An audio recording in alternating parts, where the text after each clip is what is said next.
LSU star quarterback Garrett Nussmeier is a first-round pick for the 2026 NFL Draft, and he comes to Tony Romo. We'll talk about this and more coming up next.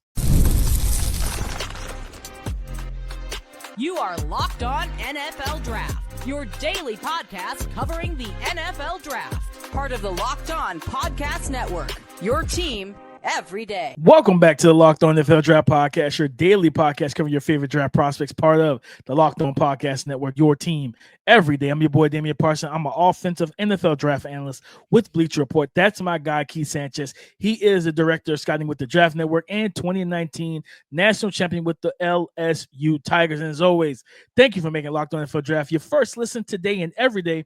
Shout out for being our every dayers, guys. We're keeping the quarterback summer scouting train rolling with Garrett Nussmeier, Carson Beck, and Miller Moss. Who's a first-round pick? Who's a second-round pick? And does anybody on this list project to be the next Brock Purdy? We're going to talk about all that on today's episode. But Keith, let's start with Garrett Nussmeier, your guy right there in your neck of the woods.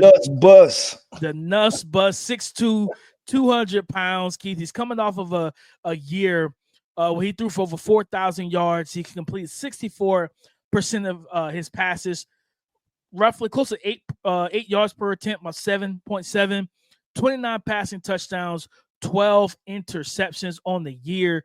And this is a guy, Keith, he's a first-round pick to me, and he comes to Tony Romo, right? Like, I think this guy, he has the accuracy, the anticipation, the ball placement. And I was watching the South Carolina game. I think that was one of those games where, can you remember when it was the Senior Bowl? Malik Willis was there, the first practice. Remember the quote that everybody had? It was like he had the 5 best throws of the day, but the 5 worst throws as well in that first practice. That game was kind of similar for me with Garrett Nussmeier, where he had some outstanding throws. I think he had like a slot fade down the right sideline, and I thought it was going to be incomplete. And then I was like, oh, like this was on the money. Like he threw it over the right shoulder, led the guy to the sideline, things of that nature. He had another throw, I think, on a slant where he just like off an RPO, got it out quick. He can get the ball out very quickly with a quick, snappy release. I like what I've seen from him. The thing with him is, Keith, it is the pressure. When pressure gets to him, I think the same thing was like not as bad as Tyler Shuck, because Tyler Shuck didn't want to get hit.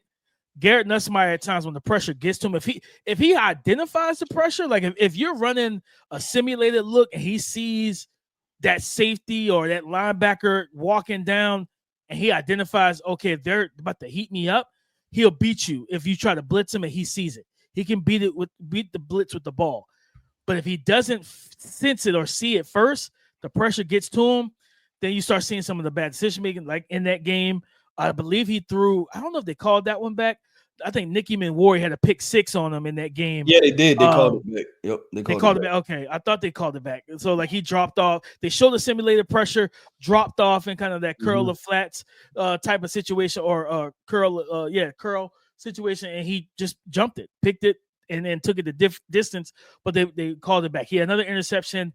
That one I understood why they called it back. I think Kyle Kennard horse collared him like in the pocket. So he tried to throw it. Kyle Kennard grabbed the back of his jersey and brought him down to the ground, and then the ball ended up getting intercepted. But against Ole Miss, he had an interception where he threw it in the middle of the field in congestion because pressure was getting to him, got tipped. And, when you in those situations, it becomes a tip drill. That usually favors the defense because there's more guys around than not. If he can clean up on the decision-making under pressure, and I think for him, it's just, hey, like I think we talked about yesterday with like Taylor Green and some other guys, just take the sack. Garrett, like it's okay. Just take the sack. If it's, I'd rather 2nd and 15 than they having 1st and 10 from our 20. Like, yeah, I'd rather that all day long, but I think he's a first-round pick. Keith, but talk to me. How do you feel about, because I did talk to some people and they're like, they worry about his arm talent. They don't think he has like a really good arm. They think it's sufficient, but they don't think it's in that like great tier or that really good tier.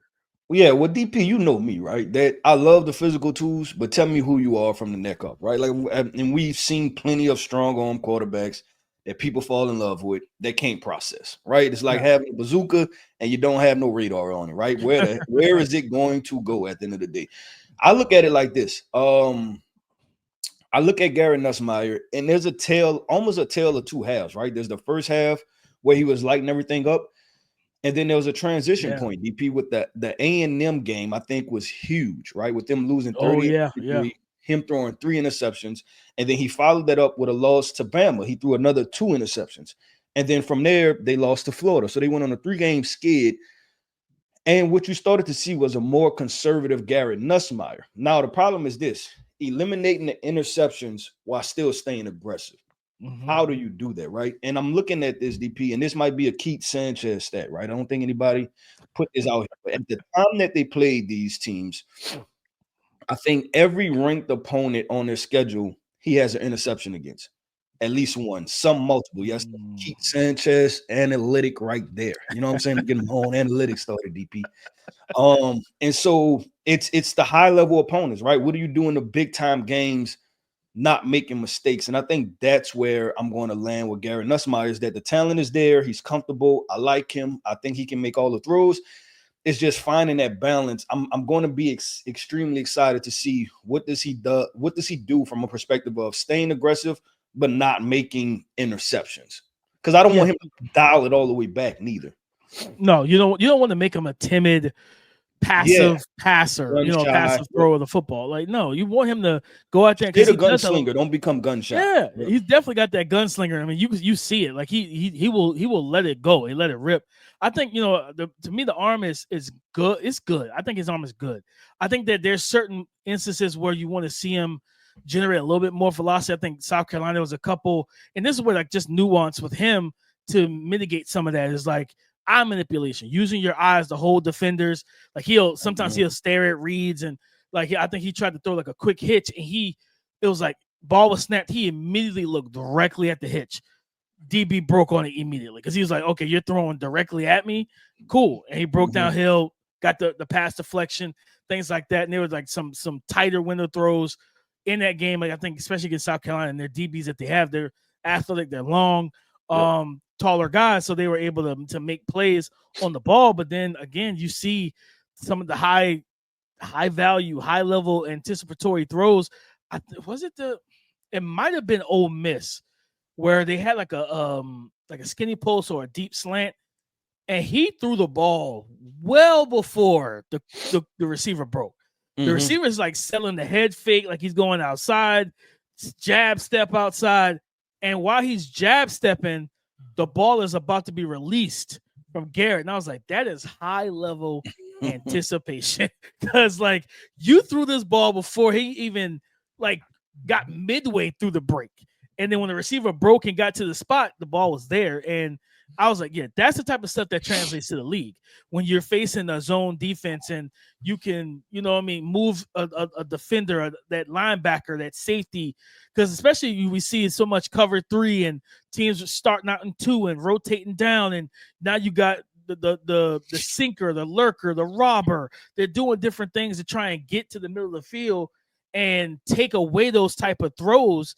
Can you anticipate it and beat?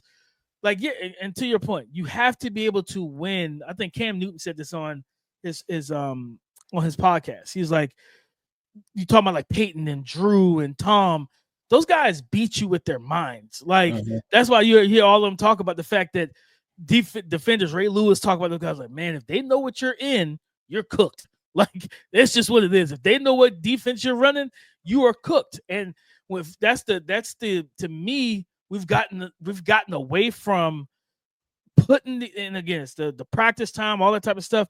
These young quarterbacks need to be able to develop like that mentally to where they can come to the line of scrimmage. And I think one thing I want to see him improve on too, Nuss, is like what I love what Cam wore last year. Cam would come to the line and he would use the snap count and the fake snap count to force you out of disguises. Because sometimes like Nuss would think something is what it is. Like, oh, I see what I see pre-snap, but they're about to change the picture immediately post-snap, and now he gets got. And it's like, yo, come to the line of scrimmage, be patient. Even with the hand clap, which everybody does now, is like for the snap, like you can still give that false count or that false snap count to force them to, okay, that guy's coming. He's blitzing off the edge. Check your protection. Keep that running back in the backfield. Take that, to me, the nuanced part of his game, take it to the next level. But the anticipation is there, the accuracy, the ball placement is all NFL like caliber. I think this dude could be a high level passer. Like I said, do I think that he's going to give you much in the run game? No. Like he's not like he's going to be more of a true like pocket passer. But yeah, that's why for me, I look at the Saints and like, yeah, you took Tyler Shuck. I would have just ran it back with Spencer Rattler and drafted my offensive coordinator's son. Oh, you know what I mean? Like, just my thought. But I think he's a first round pick to me, Keith. Yep. Well, DP, let's do this, man. Let's move to Carson Beck. Yes, the Georgia quarterback who transferred to University of Miami, but he's also a 2026 NFL draft prospect. Let's talk about what are the expectations for Carson Beck and what did we see scouting him through the summer. Let's talk about him coming up next. As a small business owner, your work doesn't end when the clock hits 5. Your business is always on your mind, which means when it's time to hire, you need a partner that works just as hard as you do. That's where LinkedIn Jobs comes in. When you clock out, LinkedIn clocks in. LinkedIn makes it easy to post your job for free, share it with your network, and get qualified candidates all in one place. Post your job. LinkedIn's new feature can help you write job descriptions and then quickly get your job in front of the right people with deep candidate insights. And here's a pro tip. Add the hashtag hiring frame to your profile picture to double your reach to qualified candidates. No wonder 72% of small businesses say LinkedIn helps them find high quality hires. So post your job for free at linkedin.com/lockedonnfl. That's linkedin.com/lockedonnfl to post your job for free. Terms and conditions apply. Carson Beck, Keith, enters the 2025 college football season as a day 2 prospect for me. And I think with Beck, some of the stuff that he got blamed for at Georgia was not all him. Mm-hmm. The offense was not great. Play calling, not receiver designing. core. Yeah, the receiver core, he lost both his like top receivers due to off-field stuff. The OC didn't change and said, well, let's get the ball to all litany of tight ends. Refused to throw the ball to Oscar. Refused to call the plays for the tight ends. You like Oscar Delp, Benjamin Urasek, Lawson Lucky. You had 3 legit tight ends that you just could have just get the ball to and just say, you know what? Here we are. Like, we don't have the receivers, but we can open up some stuff for the receivers through the tight ends and be that kind of tight end heavy offense. He didn't do that, right? The run game, it was a lot of things that didn't go well. Carson Beck is an accurate quarterback. He plays well from the pocket. I think for him going to Miami, Keith, he's got to what they have to do is not allow him to look at 2024 and what Cam Ward did. You can't come in here and try and be captain save a hurricane. Like, you can't be that. Like, you have to come in and just play your game.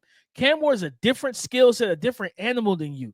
Like, that's why he went first overall. Like, he has abilities that you don't have physically. So come in and play your game. Don't come in and try and be like, hey, it's all on my shoulders. No, like, run the offense, be accurate with the ball.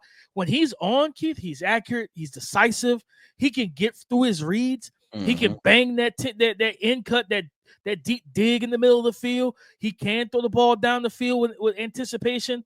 The problem with him, Keith, is it's not that, like, okay, he had turnovers, right? Yes, he had turnovers, but it's how he had turnovers. They came in bunches, Keith. Bama, can I say this? I was going to say this. 1 can't be 3. Meaning that I think they were on 3 different occasions where he didn't just throw 1 interception. He threw 3 interceptions. 3, man. Like, I think he went the first 3 weeks with no picks, right? And then you get to Bama, and he had 3. That was a Taylor 2 halves. Like, it was Dr. Jekyll, Mr. Hyde. Like, he turned it up in the second half, but the game was like, they were trying to come back from a big deficit. 3 interceptions against Alabama. 2 weeks later, Mississippi State, 2 interceptions. Bro, he threw 8 picks in 3 straight weeks. Mississippi State, Texas, Florida, like 2 interceptions against Mississippi State, 3 against Texas, 3 against Florida. So he had 12 for the season, but they all just came in like bunches. Of his 12 interceptions, 11 came in 1, 2, 3, 4 in a probably like a 4 to 5 week span. Yeah, Most of man. the interceptions came in the middle of the season. Middle of the season. Like, you can't have that. So, 11 of the 12. and I'm gonna look back. What did he now going back to 2023? 24 passing touchdowns, only 6 interceptions. Let's get that number back down to 6 or 5. Let's get it back down to 2023. And I think Miami's gonna have, be able to run the ball. The offensive line is good. They have one of the best tackles in all of college football. Now it's going to be just, hey, keeping him level-headed. I think the confidence thing was big for him, where that's why I think that the interceptions happened in bunches, Keith. It was like, I threw one, and it was like, okay, he's trying to keep it level head. Threw 2, and it was like, this is going downhill. And then he threw another. It was like, well, we are off the rails. It was just like, yeah, you got to keep him confident throughout the game, even through the tough times. Like, just keep him confident as a coaching staff. But I mean, my comp for him is going to still be what it was last year, Keith. I think he's Jared Goff. Like, I think he's a more athletic Jared Goff, because he's, from an athletic standpoint, he is functional enough to pick up 5 to 7 and sometimes even 10. I go back to that Tennessee game. James Pierce Jr. should have probably had 4 or 5 sacks in that game. He should have. And Carson Beck was pretty nimble in the pocket to get the heck away from James Pierce and not let him secure the sack. So I think this is going to be a big year for him in Miami offense. I'm going to see if they run the same stuff they ran with Cam Ward, with the heavy RPO, quick game, things like that, how quickly they can get them settled. I think if you can get them settled early in games, Keith, then that kind of helps them prolong success throughout 4 quarters. Yeah, I agree with that, DP. I look at Carson Beck and his decision-making, right? And you think about even guys in the NFL who've had questionable decision-making, and that's guys like Sam Darnold right before this year, and it's like just going in the mental tank. You have to keep him away from that, right? Like, you have to keep him, like, whatever his mental psyche is, you have to keep him away from, whether it's I threw one and now I'm trying to make up for it and throw 3 great passes to make everybody forget. Or it's like you said, to where he's like, oh man, I made one, I'm throwing it away, I'm not worrying about it, and I'm gonna make the same mistake again, right? Either way, you have to keep him away from that mental thing, because you can see that the talent is there. There's a reason why, DP, we consensusly had like, okay, this may be a back of a first round type of quarterback prospect, right? Because the arm talent is there. He can make pretty much every throw, right? Is it amazing and spectacular like Caleb Williams? No, but it's plenty good enough, right? And so it's decision making for him, and I'll be interested to see, was he supported by Georgia's offensive line, right? Because we know that Miami is not the same thing. And so what is the decision making going to be from him? Because Miami had another talented guy at quarterback just a couple years ago. Remember Tyler Van Dyke? DP, we liked him a lot, and things just didn't work out. And I think they probably have a very similar skill set. So I want to see, how does Carson Beck handle kind of being in Miami with maybe not A+ things around him as far as the offensive line and stuff like that. Yeah, I think the big thing for him is like, because I don't know their schedule. And can I say this too, DP? That even part of this, because you look at the wins and stuff, is that DP, he threw 3 interceptions against Florida, they still won. He threw 3 against Texas, they still won. He threw 2 against Mississippi State, still won. I don't know if Miami is good enough to where you can throw all of those interceptions and they still win, right? So those are going to be losses. Oh, 100%.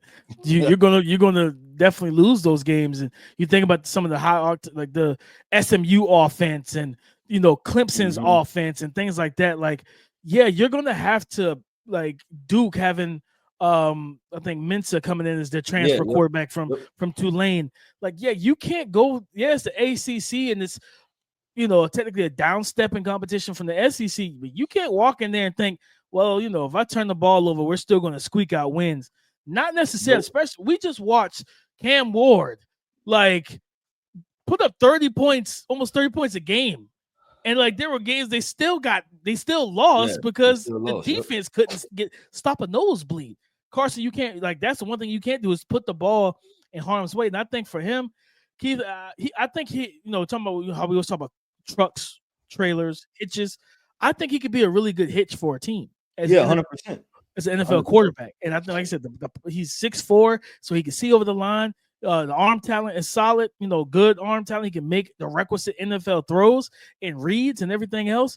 And I will say this, I'm gonna give him credit because even with those interceptions, like you look at that Bama game, he's got a good mental resolve because you would have seen some guys go into a complete shell after the second and third interception.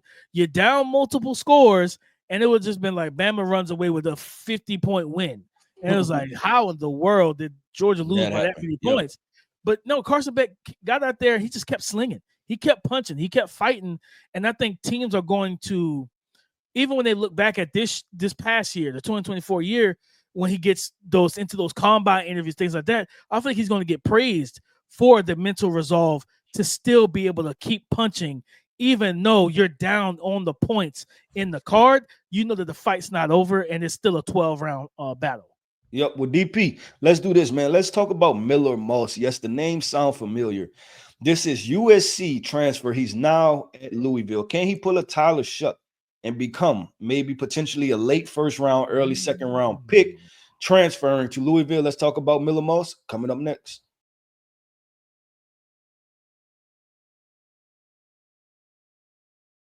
Thank you for making Locked On NFL Draft your first listen today and every day. Shout out for being our everydayers. Miller Moss, Keith, transferred, like you said, from USC to Louisville, listed at 6'2", 205 pounds on the season at USC this year. Started out pretty good, right? Like, good, yeah. He was DP. He was an ascending player until one game. Then he became descending. Then he became decent for sure, right? 25, a little over 2,500 yards passing, 18 passing touchdowns, 9 interceptions. Keith, and when I look at him, and I want to, throw out the numbers, like in terms of height and weight, he reminds me a lot of Brock Purdy. Like I see a lot of Brock Purdy in him. I think Brock, of course, the only difference, I think Brock is more of more athletic, more quick twitch, more nimble. Like he can create a little bit more with his legs. But like Brock Purdy is 6'1", he's 220, so he's a little bit bigger. Miller Moss is listed at 6'2", 205. He's probably 6'1", 205, right? I think he showcased the ability to make throws on the move, even though he's not some like dynamic athlete out of the pocket. He showcased the ability to make throws on the move.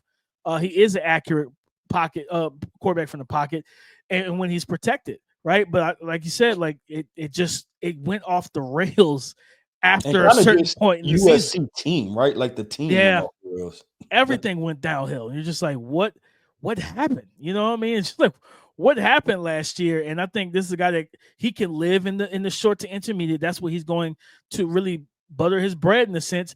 But he does throw, I think, with good enough anticipation down the field to be able to stretch the defense. And if he gets the one-on-ones and you got the playmakers, I'm not sure. I know that they have a good running back. Like I think 1 or 2 good running backs at Louisville. I don't know what the receivers are going to look like this year. You know what I mean? I think they lost a couple guys to the league, things of that. Ja'Cory Brooks leaving after being a transfer from Bama. When he was kept clean last year, Keith, 15 touchdowns, 4 interceptions. When he was under pressure, and from a completion percentage, 67.6 completion percentage. When he was under pressure, completion percentage dropped to 54.8. He threw 3 touchdowns to 5 interceptions. He's got to improve how he handles pressure and just the decision making, which seems like that's kind of a theme so far through the first 2 episodes of this summer scout with these quarterbacks is when pressure gets there, how do you handle it? What is your counter against it? And your counter should not be throwing the ball to the other team. No, it shouldn't. And the thing was, I liked Miller Moss. Like he was a guy that was climbing from like a late third to early third to like, hey, could this guy go in the second round? He started off with a staple win against LSU. I'll say this, that against cover 2, if there are 10 throws of quarterbacks across college football against cover 2, he probably has 3 inside of the top 10. Like he was dropping dimes at one point, DP. I think that it was a combination of this USC team wasn't as talented as people thought they were, right? I think they came in ranked like 23 or something like that, right? And then they hit that stretch of Minnesota, close loss, Penn State, close loss, Maryland, close loss, Washington, close loss, right? That was 4 out of 5 they lost, and things just kind of fell off the rails like we talked about once again. And then he was benched, I believe, right? The head coach benched him. And I don't think it was all his fault, but I'm excited to see what he does at Louisville because I think he can come in as the man, play in the ACC, and do some big time things. You know what, Keith, and I wonder because similar to like Ohio State and Bama and these big blue bloods, it's expectations. It's a spotlight 100%. on you. Yep. I wonder if he's going to be this year's Kyle McCord, where he goes to a school off the beaten path. Yeah. People don't think about Louisville. Nobody thought about Syracuse as a team especially with Kyle McCord. Exactly. After, like, man, you told me you can't hit Marvin Harrison accurately. Like nobody was buying it, right? And then we get to the season and it's like, man, like his dude's balling. Like he's putting the ball in the right places. He's making the right decisions. But I think also, Keith, and just looking at the numbers here, like you go back to that Washington game from Miller Moss, he dropped back 50 times. Yep. 50 times, no run game. Like couldn't run the ball. Like when he has a run game, he can play action, right? Almost 34% of his dropbacks, they ran play action. He completed 63.5% of his passes, 856 yards passing, 6 touchdowns, only 1 interception. With no play action, Keith, completion percentage was actually a little bit higher, 64.3. He threw for more yards, 1692, 12 touchdowns, but 8 of his 9 interceptions came when he did not have a run game, and it wasn't a play action or RPO to really like pull the defense, make the false steps with the linebackers and things like that. I'm looking forward to seeing how well he plays at Louisville. And I feel like he's going to, some people probably listen to this episode, Keith, and be like, I completely forgot about Miller Moss. Yeah, it was like, 100%. Yeah, I think everybody did. You know what I mean? Like when you think about it, the fact that he was a guy that I think there were some Kirk Cousins comps thrown out during the season when he was playing well. And just the start he had last year, Keith, like going back to just from a statistical standpoint, he threw in his first 4 games, he threw 8 touchdowns to 2 interceptions. Yep, he was rolling. After that Minnesota game, 2, 3, 4, 7 of his 9 after week 6. And then he, like you said, he only played to week 10 and he was benched after that. And I was like, well, that's the sign that he's entering the portal because they let him finish. Yeah, he won't be there. They ain't let him finish the year, man. I think this guy could be a good game managing quarterback, accurate quarterback from the pocket. He's one of those guys that probably more like his NFL success might be more tied to what you have around him. Like he might not be that floor elevator necessarily or the ceiling elevator as much. But if you that's why I say for me, I look at the same thing with Brock Purdy. If Brock Purdy goes to Jacksonville, they're drafting another quarterback. Yeah, like like by the time that rookie contract's over, Jacksonville's drafting a new guy, right? Like that because that was a toxic, organization. Urban Meyer there, different stuff like that. Shout out to Trevor Lawrence, be able to stand tall through everything he's been through in Duval country, right? But that's the thing, like the situations matter. And the same way we see Brock Purdy in San Fran with Brandon Ayuk and Deebo Samuel and George Kittle, you got all these weapons around him, and now he just gets to play ball. The spotlight isn't on you. Teams don't go into the defensive meeting room and say, listen, we got to stop Brock Purdy. You would want to, but it's like, you got to stop Christian McCaffrey. We got to stop George. It's too many things you got to think about defensively before you can get to the quarterback. That's, to be completely honest, from a team building standpoint, Keith, that's kind of what you want to build. You want to build it to where they can't. I want Josh Allen, Lamar Jackson to be an afterthought for you. It's like, we got to stop Derrick Henry. We got to stop Jamar Chase. We got to stop this guy before they're like, man, they got Lamar Jackson at quarterback. Completely forgot about that because they have so many other weapons that we have to focus on.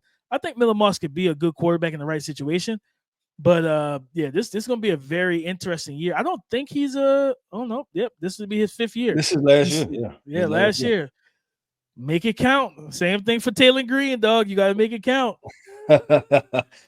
I'm excited to see him, DP. I'm excited to see what he does overall, and I'll say that about Miller Moss. But DP, that wraps up another episode, man, of the Locked On NFL Draft Podcast. I want to end this podcast off by saying shout out to our everydayers. Thank you for tapping in with us each and every single day. Every listen is greatly appreciated here over at Locked On NFL Draft. I am Keith Sanchez. You can find me on X at The Talent Code. That right there is my guy, my co-host, Mr. Damian Parson. You can find him on X at DP_NFL. And like we like to say, man, y'all come talk to us because we like to talk back. Go subscribe and follow for free on YouTube or wherever you listen to podcasts to get the latest episode as soon as it is available. On tomorrow's show, we're going to get into Drew Allen, the guy that teams were hoping would have entered the 2025 NFL draft. He said, "Nah, I'm going back to Penn State with James Franklin and the Nittany Lions." What does he need to do? What grade will we have for him come off of summer scouting? We'll talk about all that on tomorrow's show. So come and join the conversation again tomorrow on the Locked On Podcast Network, your team every day.